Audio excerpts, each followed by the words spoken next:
Greetings and welcome to this video where we're going to be covering the solutions for Chapter 15 for the homework that was assigned for the class. My name is Professor Kevin Matthews and I'm the professor for Tax 351 here at George Mason University.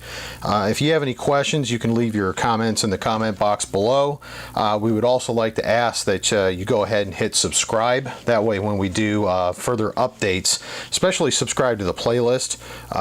That way when there's further updates in terms of potential other videos that might talk about various things, including solutions, but also different topics, you'll be fully aware of them. Now, this chapter, one of the primary reasons why I really liked having this chapter in as one of the chapters for the book, this is an extremely common question that you're going to have clients asking you often, and that's, how should I organize my entity? And one of the reasons why they're going to ask you is because, there's certain defaults that end up taking place. So if somebody decides they're going to just start their own business and they're not really thinking too much about it, they're going to do one of two things. They're either just going to start their business and move on as is, and then the second option is that they've heard from other people that having an LLC is a good idea, so they go do the LLC, but they don't do anything else with it. Now, as we talked about in the past, or at least in the class, if somebody goes out and forms an LLC and doesn't do anything with it through the check-the-box regulations, what ends up happening is the LLC is actually taxed as a single-member LLC, which is a sole proprietorship. In other words, it goes on Schedule C. And if you have two or more people that are going to own the LLC together, it gets taxed as a partnership by default. And so this kind of gets interesting, and we talk about this. And one of the things I did not mention in the class is that forming the LLC as soon as possible after starting the business actually is a really good deal for us because it gives us an extraordinary amount of flexibility. If you go out and you set up a corporation, you're a corporation. There's nothing else that we can do for you other than electing S status so that you can get flow-through treatment. If you go out and you set up, just a regular, just stick your name out there, and later on you want to be taxed as an S corporation, there's some things we have to do in order to get that ready. But if you start it off as an LLC from the get-go, it actually ends up working out to be better. I just wanted to talk a little bit about that as a general overview before getting into the questions themselves. And so, again, if you have any questions, feel free to reach out to me and ask me about that. So the first question we had was question 5, and that is, why are C corporations still popular today despite the double taxation on their income? And as we talk about in class, C corporations, one of the major disadvantages that they have is that there's a double tax of income, and also typically corporations' tax rates were usually higher for the same amount of income than if it had gone onto the individual owner's tax returns. And that's why normally we try to keep people either as Schedule Cs, or we end up making them as corporations depending on how things go. That way distributions are already taxed, therefore they're not taxed again when they're taken to the individual. And so that's usually one of the major advantages that those entities have over the C corporations. But there's still some people that actually find C corporations to be advantageous for them. And again, one of the things that we always talk about is that there is a legal answer to your question, what entity should I be, and a tax answer to your question. And when we're talking about the two different answers, sometimes the answers are going to lead to a different entity, and then you have to ask yourself which one's more important. Your accountant, of course, is going to argue one thing, and then your lawyer is going to argue something different. Again, there's really a lot of great opportunities to be able to limit your liability if that's the official answer is that corporations have an advantage in liability protection compared to sole proprietorships and partnerships.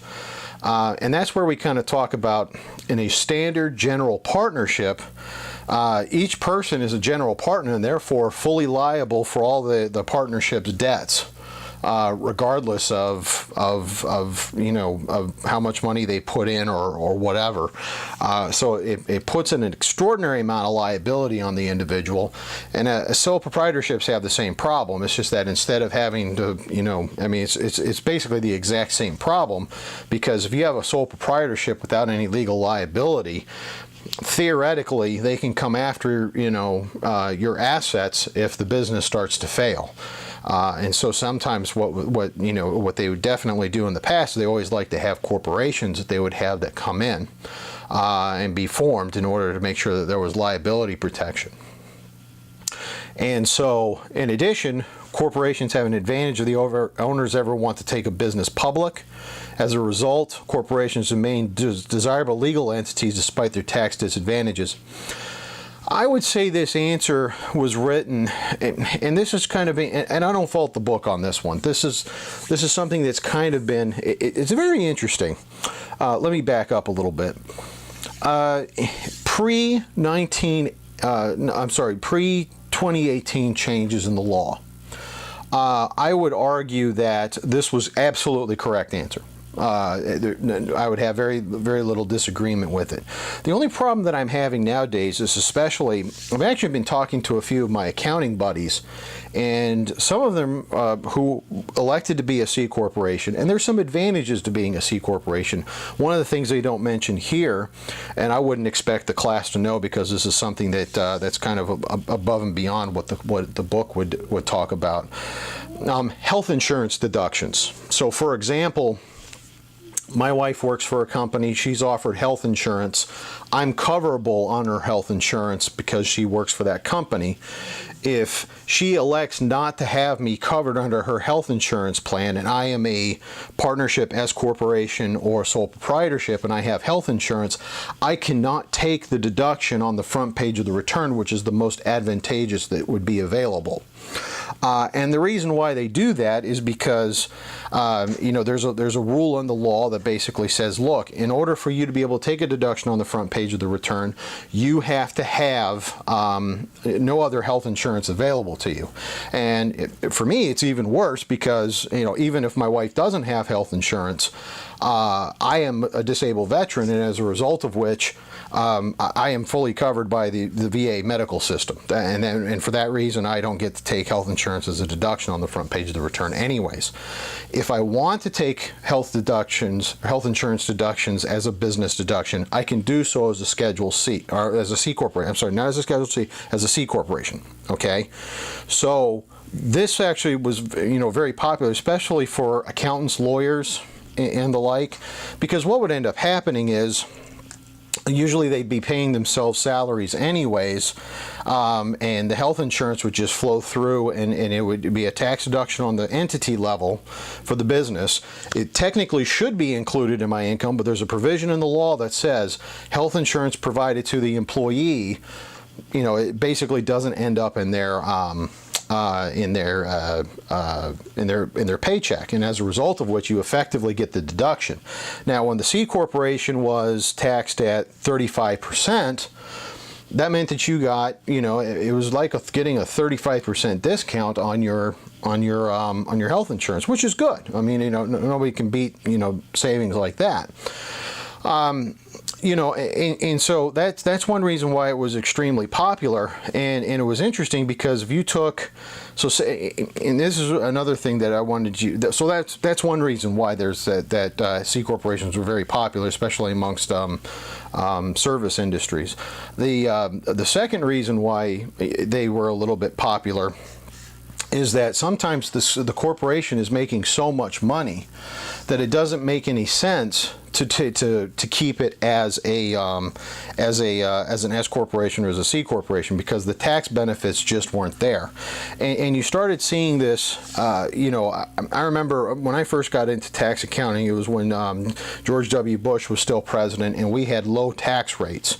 And this was not necessarily the case. Back before I keep saying 19, I guess I'm getting old. Before 2018, the tax reform law, all professional service companies, for example, accountants, doctors, lawyers, and the like, and engineering corporations, were taxed at a flat rate of 35%. Okay, so if I have a corporation that's taxed at 30, and the income's taxed at 35%, I dividend it out to me, it's again taxed, it's double taxed at another 15%. Thus, income that's provided to me by the corporation through this method is taxed at 50%. Okay. So what ends up happening is, in order to get that income, I would have to pay a 50% tax on my income, and that's just at the federal level. That doesn't even include the states. States is, depending on what state you live in. With the, if I was going to take that money then and just bonus it out to me, instead, what I would end up doing is I would pay whatever the maximum tax rate was, which is, it was less than 35% under George W. Bush. Now, under President Obama, they passed a tax reform, tax rates that basically went up to 39.6%. And then you had a few extra taxes that were on top of that, but it was still lower than the 50%. And so what would end up happening is that people would get to the end of the year. The goal was to take the C corporation, bring it all the way down to zero in income, and then pay themselves out these bonuses. And that all that was a very good tax planning strategy that we would sometimes use, both in the accounting industry and with our clients who worked in other areas where they were under this flat tax. Now, under the 2018 provisions, that tax rate goes from 35% down to 21%. Now, the double taxation effect takes it 21% plus 15%. Now it's 36%. So now I have to ask myself, how much income am I going to have where I'm going to hit that max rate that maybe it's just better just to keep it in the corporation and dividend it out to myself. Because when you start taking, because not only when you pay tax on, are you paying income tax, you're also going to pay Social Security tax. The business is going to pay 1/2 of it, and then I will have to pay 7.65% of it. So it could easily, up to whatever the Social Security max is, and then after that it's 1.45%. So it could very well get to the point where it doesn't make sense for me to send all the income out to myself. That could be good tax strategy if you think about it, and if it stays that way, I don't know how long it will stay that way. We have to see how the election goes, but when they do if you do this and it stays this way, you may see some people who are members of larger corporations that are personal service corporations that are going to say, hey, we want to give up our S status, we'll just go to C. And that's something that you're going to see. So I think C corporations aren't gone simply for that factor, and it's going to make things very interesting. It's going to make things very interesting and very good for us, because obviously people are going to come to us for that advice. Not everybody who works in the law field understands tax law. You have to understand a lot of lawyers hire CPAs to do stuff for them. Anyways, that was a long answer to a short question. Question number 28. Why might it be a good tax planning strategy for an S corporation with one shareholder to pay salary on the low end of the services, what the low end of services are potentially worth? This is actually something that a lot of people that own S corporations want to get away with. The IRS cracks down on this pretty hard. They do not want you not paying yourself if you're an S corporation. And as a result of which, they tend to get very meticulous about this, and the way that it's worded in the regulations and the statute is that you essentially have to pay yourself what's called fair wages for the services that you're providing for the corporation. Now, sometimes what's fair wages, and it's all facts and circumstances, and the IRS doesn't tell you everything because sometimes they want to argue one way as opposed to another. One of the concerns that they have is that we don't pay ourselves enough as S corporation holders, and therefore the IRS says, hey, you should be paying yourself more. And why would we do that? And the answer is, the same as the answer to this question: compensation to an S corporation holder is paid as employee compensation. Consequently, the S corporation, the shareholder, must pay FICA tax on the compensation. That's at 15.3%, 1/2 paid by the business, 1/2 paid by the owner. But if you're the owner of the company, you're paying it; it's your money. Okay. Paying compensation on the low end reduces the income that is subject to FICA tax and is ineligible for the qualified business income deduction, and increases the business income of the entity which is not subject to FICA tax and is potentially eligible for the qualified business income deduction, also known as QBID. I think that there's going to be a lot of pressure on S corporations to want to withhold paying themselves a huge amount of money, and as a result of which they're going to end up, kind of with this idea that they're going to have this problem. And so, this is something that we're fighting with clients all the time. They don't want to pay themselves very much because they don't want to pay the FICA tax. I get that. I understand. I don't want to pay FICA tax if I don't have to either. But at the same time, and look, I'm not suggesting that using an S corporation in order to reduce a person's FICA tax is unethical or wrong.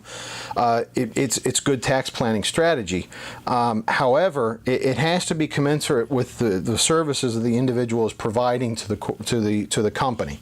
So if they're just managing the company, they have to pay themselves management level salaries. And if it's a one-man show and it's all about one person, it starts to get a little difficult when you start talking about how much compensation is, because a very good example, somebody may be qualified to earn all this huge amount of money, but they're really working just as a consultant, and the consultant in their field, maybe they're only making about $120,000, but the S corporation is pulling in $400,000 or $500,000.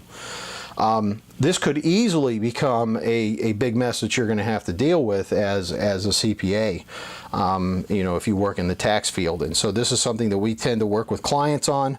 And if you explain this to clients, I would say a good 90% of them go along with it. Sometimes they'll do an "aw shucks," or they'll, "Gosh, I wish we could do this a little different." And there's actually a very interesting story about that. I'm not going to put it on YouTube because that's the price of entry into certain, at American University. They tell the story of how that came about, which was very interesting. So question number 44. It says that Andrea would like to organize SHO as either an LLC, tax sole proprietorship, or a C corporation. In either form, the entity is expected to generate an 11% annual before taxes return on a $200,000 investment. Andrea's marginal income tax rate is 35%. And her tax rate on dividends is 15%. She will also pay 3.5% net investment income taxes on dividends and capital gains she recognizes. If Andrea organizes SHO as an LLC, she'll be required to pay an additional 2.9% of self-employment tax, in addition to 0.9% of additional Medicare tax. Further, she is eligible to claim the full deduction for QBID. Assume that SHO will pay out all of its earnings after tax at the end of the year as a dividend in form of a C corporation. How much would cash after taxes, how much would cash after taxes, that's poorly worded. How much cash after taxes would Amanda receive from her investment in the first year of SHO as organized either as an LLC or a corporation? And then they talk about question B, which is what is the overall tax rate of SHO's income in the first year if SHO is organized as an LLC or a corporation. They want you to do kind of a comparison. Now, between you and me, I don't like the way this question is worded 100%. I wanted to choose this for a specific reason. Regardless of what you're going to do, and I think they just did this to make things easy. If this was my circumstance, I would tell the person to go get the LLC anyways, and then we would make a determination, should you remain a sole proprietorship or should we elect C corporation status for that LLC? We would do that anyways. It'd be a recommendation for the client, just because it gives us much more flexibility. Again, LLCs give us flexibility, but I understand what they're trying to get at here. The question is, should they be taxed as an S corporation or C corporation or as an LLC? Okay.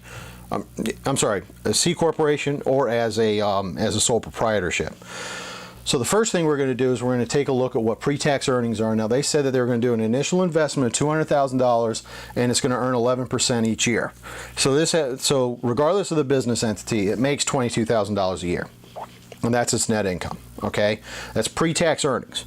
So at the entity level tax rate, the sole proprietorship, the LLC, does not pay any taxes at the entity level. It's all what it does. It's all flowed through, and then it comes to the individual person and then they pick up the taxes on their personal income tax return. However, the C corporation will pay it at the entity level at a rate of 21% because that's a flat rate for all C corporations. So the entity level tax for the corporation is actually $46.20. Earnings after tax at entity level is $22,000 for the sole proprietorship. It is $17,380 for the C corporation. The sole proprietorship then qualifies for a Q bid of 20% of whatever their income is, which is $4,400. That's $22,000 times $4,400. The deduction for 50% of the SE tax is going to be $295 because, and they're giving you, they're telling you that the SE tax is 2.9% in addition to. Well, it's the entity level taxes. It's basically, it's 2.9% times 92.35% of the self-employment income. I wish that they would have used a more realistic number, assuming that this was somebody's sole entity. And the reason why I say that is more often than not, I mean, you're going to have Social Security tax up to $100 and some odd $1,000. I would suggest that for this, I mean, it would be fully taxed at the full tax rate of 15.3%. Again, it's a criticism I have of the problem, but we'll play the game as they hand it to us. So you got the Q-bid deduction for L100 SE tax, which is $295. Net income net income taxable to owner. And actually, before I go on to the net income taxable to owner, the C corporation is not going to pay any of those two taxes. The self-employment tax or the Q-bid is not going to be taken. Now, in reality, what would happen is she would, as a C corporation owner, would still have to take a salary. Now, at $22,000, the IRS might overlook it because it's not making a whole lot of money at this point. However, they're going to take it as a dividend, therefore it's not going to have to pay any of these. So at this point, in those columns, it's going to be NA. Net income, okay, so deduction, net income taxable to owner, which is $17,305, which is the sum of the after-turn earnings minus the Q-bid deduction minus the deduction for SE tax on the LLC, the sole proprietorship line. For the C corporation, it's basically the $17,380 that we calculated at the after entity level tax. Now, remember. So the net income taxable to owner is going to be, like I said, $13,005. Income tax paid, she has a 35% rate on her taxes, which is $6,057. And then you have, so she's going to have to pay, $6,057 in taxes. She's also going to have to pay a self-employment tax of $589,000, which is basically, it's number one, which is the $22,000 times 92.35% times 0.29. Then she's also got an additional Medicare tax, and then the net investment income tax. Now here, so what they're suggesting here is that she only so she pays the net additional Medicare tax. So obviously this is not a business that's involved in investments, where she might have some investments. So she only pays the additional Medicare tax, which is 0.9%. That's going to get you another $183 for a total of owner level tax of $6,829. Okay.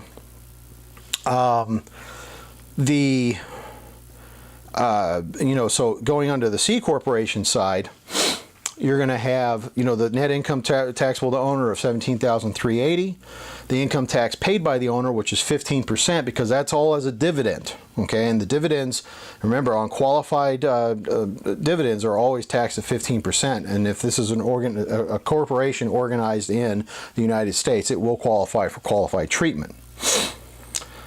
The net additional, and there's no additional Medicare tax, but there's a net investment income tax on this of $660, which is the dividends times 3.8%. Overall owner level tax is $3,267.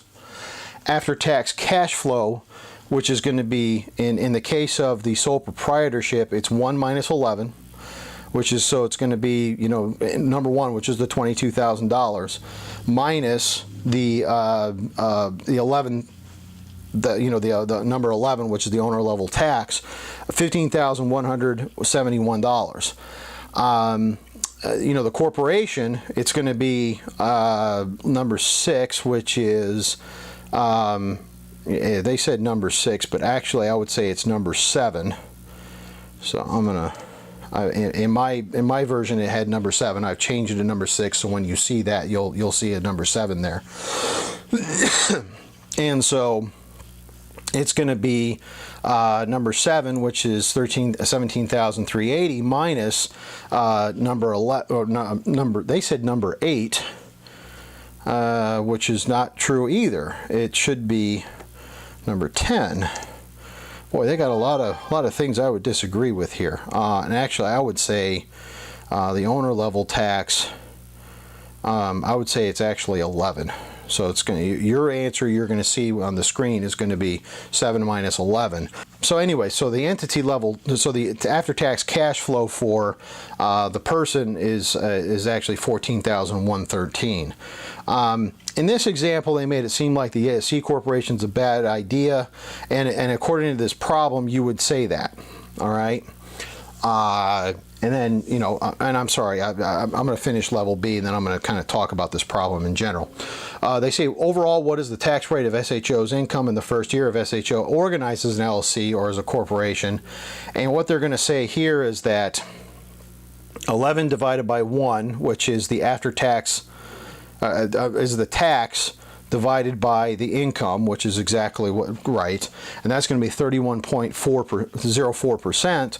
And then for the C corporation, it's going to be 3 plus 11, so that's going to be entity level tax plus the owner level tax divided by 1, and that's going to get you a complete rate of 35.85%.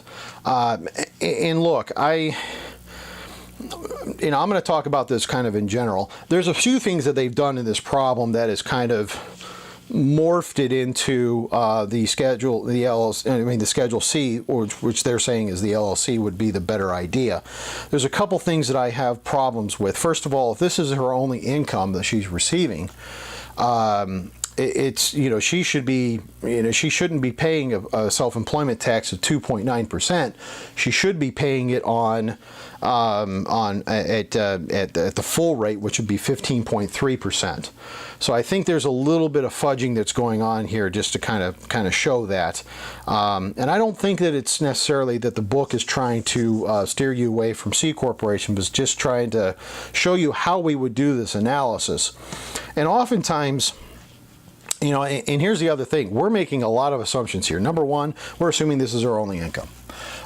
Second of all, and at an income tax rate of 35%, obviously this wouldn't be. But if she's actively involved in this this Schedule C, she's got to be dedicating a lot of time into this. Okay, and if she's dedicating a lot of time into it, and it's not a passive or an investment activity, because if it's a passive activity to her, she may not be paying self-employment tax at all. All right, self-employment tax is only done on active income. Now, is it possible to do a Schedule C business part-time? Yes, that is entirely possible.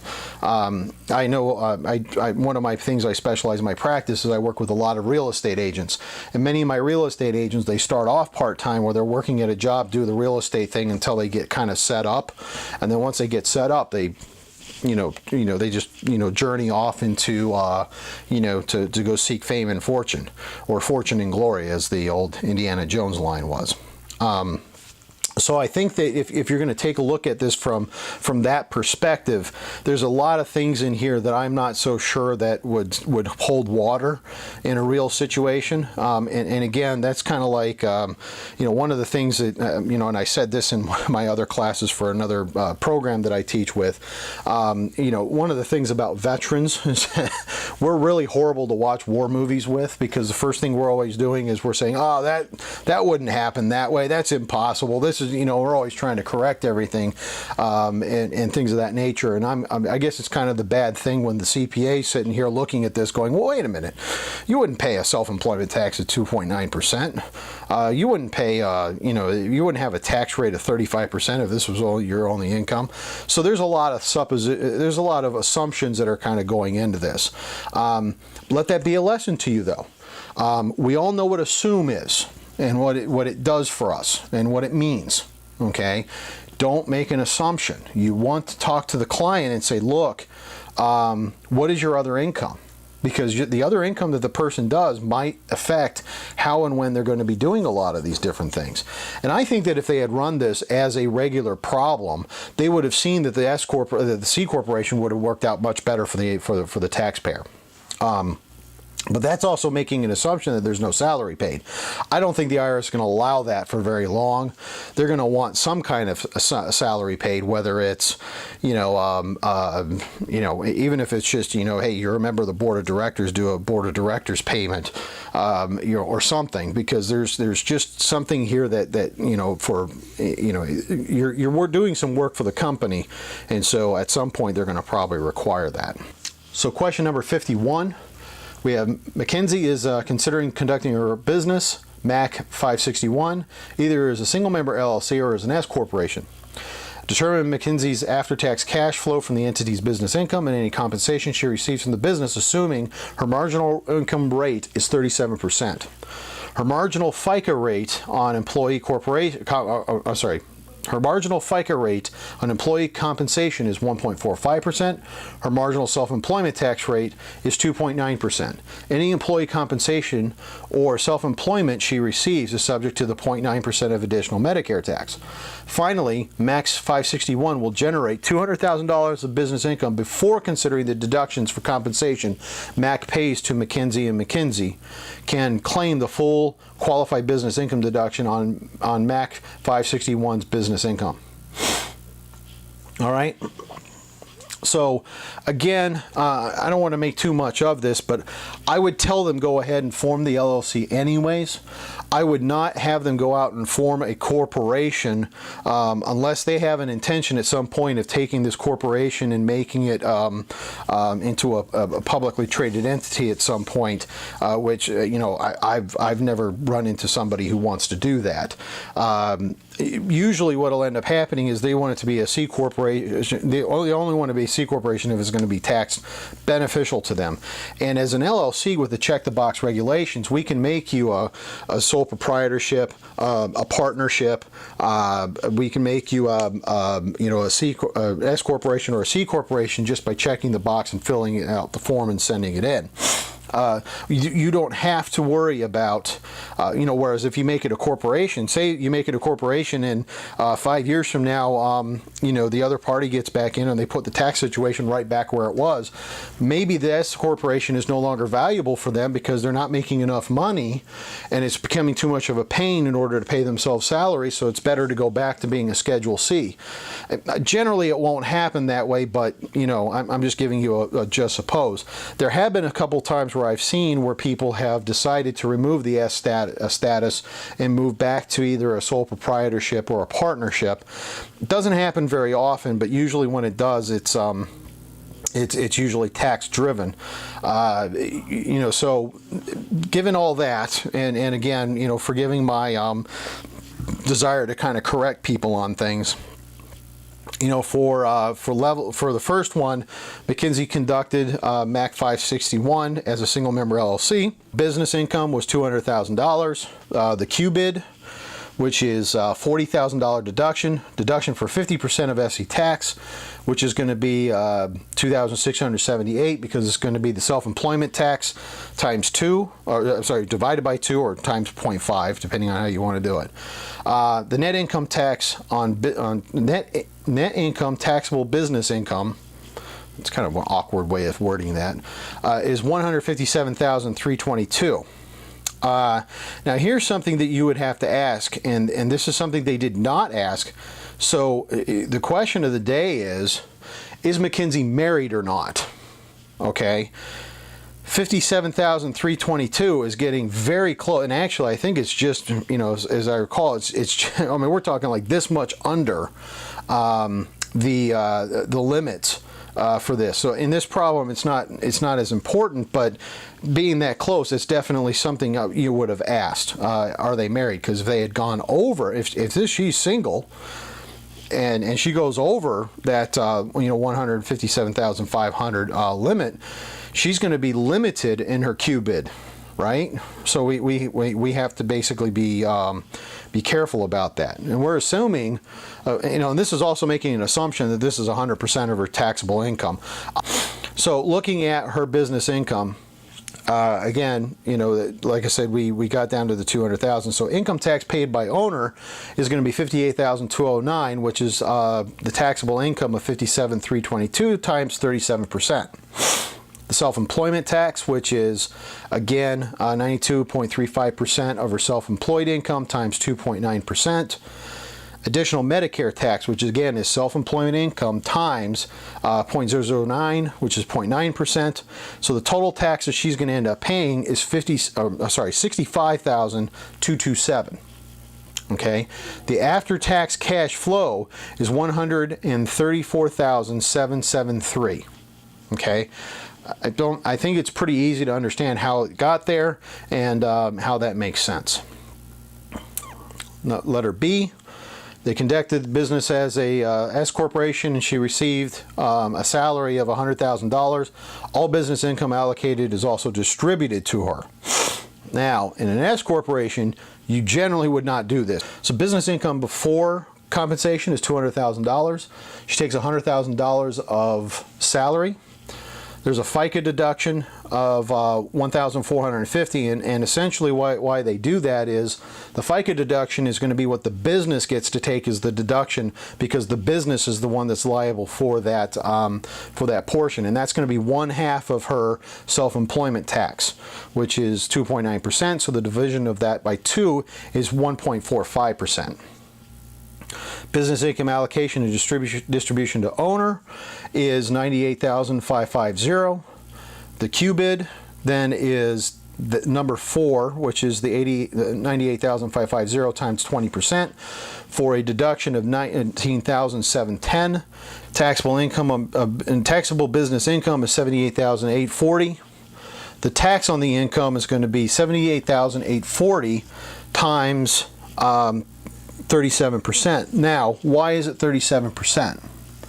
And the reason why it's 37% is because S corporations are flow-through entities. The income flows through the S corporation onto the person's tax return, and that's why they were going to have to use her business tax or her personal tax rate of 37%. The salary received, which is $100,000, income tax on salary, which is 37%. Of $37,000, additional Medicare tax on salary, which is $900, and that's the medical.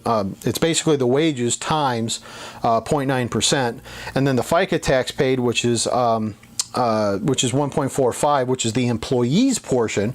Again, if we were looking at a W-2, that would be most likely box 6. And that would end up being $1,450. And so the after-tax cash flow would be $130,029. And if you compare that to what we got in answer A, it ends up being better for her to be a single member LLC. Look, and I will tell you that is almost rarely ever the case.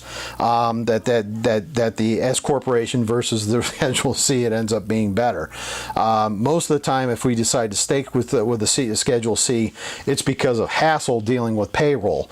So obviously, if she's already gone ahead and said she's going to pay herself a $100,000 salary, she's willing to take that pain. We would probably go ahead and do this. And the reason why this problem works out the way it does is that there's no Social Security tax on this, which is 12.6%. That's a huge difference. And that's something that will not be paid on $100,000 of that S corporation's business income, which is distributed to Ms. McKenzie.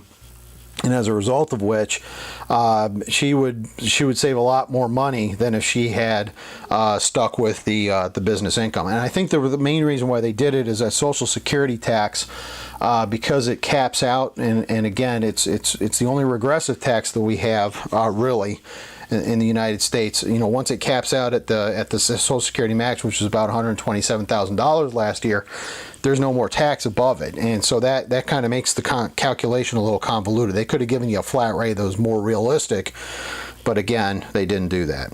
All right, so question C. McKinsey conducted MAC 561 as an S corporation and received a salary of $20,000. All business income allocated to her is also distributed to her.